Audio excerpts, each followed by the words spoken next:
lalaking tumugi sa kanya sa Parañaque City. Ang sabi online, patay na raw ang kawatan.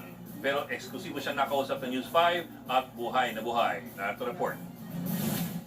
Hinahabol ng rider at kanyang angkas ang nakaputing t-shirt na lalaking yan sa barangay San Dionisio sa Parañaque.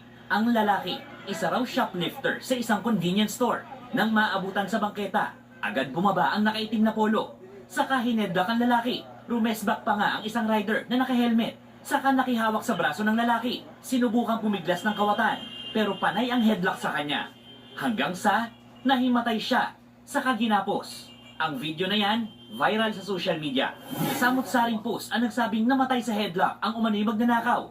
Kaya naman, maraming netizens ang napareact, lalo't sinasabing barangay Tano daw ang nang-headlock.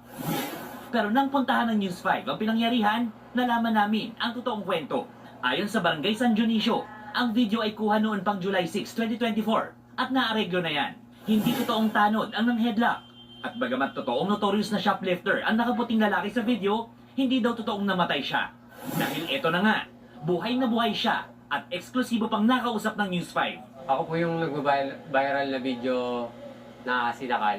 Lilinangin ko lang po, ako po ay buhay.